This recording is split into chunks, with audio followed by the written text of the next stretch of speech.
নমস্কার বন্ধুরা, মিষ্টি অ্যান্ড মমস কিচেন চ্যানেলে আপনাদের সবাইকে স্বাগত জানাই।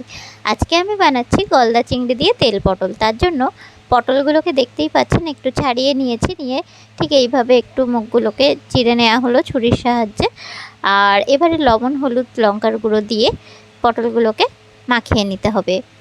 রেসিপিটা বানানো খুবই সহজ আর খুব চটজলদিও হয়ে যায়, খেতে কিন্তু খুবই সুস্বাদু। তো পটলটাকে ম্যারিনেট করা হয়েছে, চিংড়ি মাছটাকেও কিন্তু ভেজে রেখে দিয়েছি। এখানে লঙ্কা গুঁড়ো, জিরে গুঁড়ো, ধনে গুঁড়ো, গোলমরিচ গুঁড়ো, হলুদ, আদা রসুনের পেস্ট, আর হচ্ছে পেঁয়াজ, কাঁচা লঙ্কা, লবণ, চিনি, তেল, এগুলো তো লাগছেই উপকরণে। এবার আমি গ্যাসে চলে এসেছি, আর তেলটা খুব ভালো করে গরম হয়ে গেলে লবণ, হলুদ, লঙ্কার গুঁড়ো দিয়ে মেখে রাখা পটলগুলোকে দিয়ে খুব ভালো করে ভেজে নিতে হবে।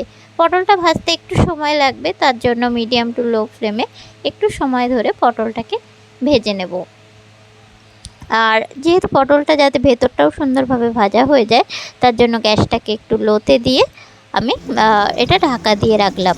1-2 মিনিট পরে ফিরে এসেছি, আবারও একটুখানি হাই ফ্লেমে দিয়ে ফ্রাই করে নিলেই কিন্তু এটা একদম পারফেক্ট পটল ভাজা হয়ে যাবে। পটলটা সুন্দর ভালোভাবে ভাজা হয়ে গেলে তাহলেই কিন্তু টেস্টটা সুন্দর আসবে। দেখতেই পাচ্ছেন কথা বলতে বলতে কিন্তু আমার পটল ভাজাটা একদম কমপ্লিট। আর এবার এটা আমি একটা প্লেটে বা একটা থালায় তুলে নিলাম। দেখতেই পাচ্ছেন পটলগুলো কিন্তু সুন্দরভাবে ভাজা হয়ে গিয়েছে। এবারে ওই তেলের মধ্যে আমি অ্যাড করে দিচ্ছি, একে একে দিয়ে দেবো পেঁয়াজ কুচি। এখানে মিডিয়াম সাইজের 3টে পেঁয়াজ ছোট ছোট করে কেটে রাখা ছিল, তো আমি পেঁয়াজ কুচিটা দিয়ে দিলাম। পেঁয়াজটা দিয়ে হালকা ফ্রাই করে নিয়েছি। আর তারপরে আমি দিয়ে দিচ্ছি আদা রসুনের পেস্ট, লঙ্কা কুচি। তো আদা রসুনের পেস্ট, লঙ্কা কুচি সব কিছুকে দিয়ে আমি ভালো করে মিক্সড করে নিচ্ছি। আর যেহেতু এই যে তেলটা ছিল এটার মধ্যে পটলটা ভাজা হয়েছিল, আর পটলে লঙ্কার গুঁড়ো, হলুদ সব থাকায় তেলটা একটু দেখুন বেশ রেডিশ কালারও এসে গেছিলো। তো ওই জন্য পেঁয়াজটা ভাজার সময় পেঁয়াজটাও একটু বেশ রেডিশ টাইপের বা ব্রাউন টাইপের কালার বেশ তাড়াতাড়ি চলে এসছে। এবার আমি মশলাটা অল্প একটু জল দিয়ে দিলাম, যাতে মশলাটা সুন্দরভাবে কষানো হয়ে যায়।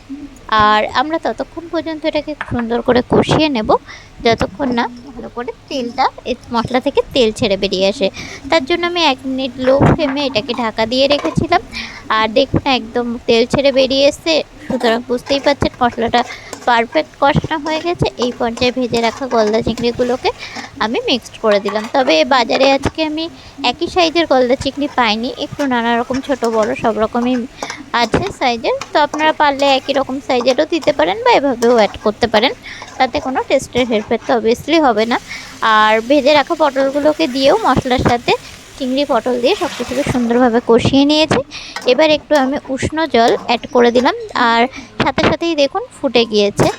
আর সামান্য একটু জলের প্রয়োজন ছিল, তার জন্য অল্প একটু জল অ্যাড করে দিয়েছি। তবে রান্নাটা যে খুব বেশি ঝোল যেহেতু হবে না, তো আপনারা সেই পরিমাণ বুঝে আপনারা যতটা পটল বা চিংড়িতে বানাচ্ছেন ততটাই জল অ্যাড করবেন।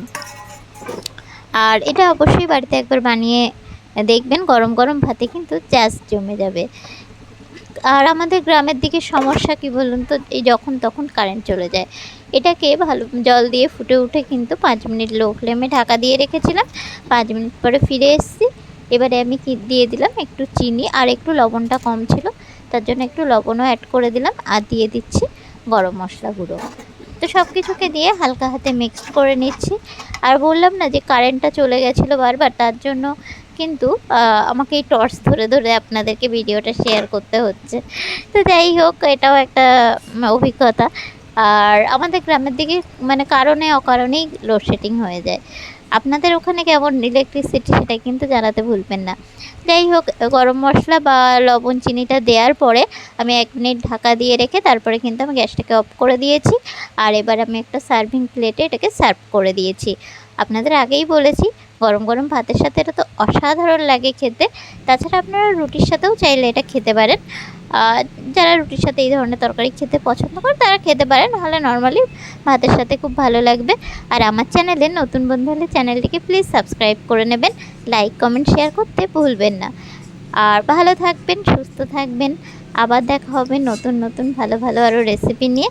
তবে আপনারা যদি আমাকে সাবস্ক্রাইব করে আমার চ্যানেলের পাশে থাকেন, আমি আরও নতুন নতুন রেসিপি আপনাদেরকে শেয়ার করার অনুপ্রেরণা পাবো। তো গুড বাই সকলকে, টাটা, বাই।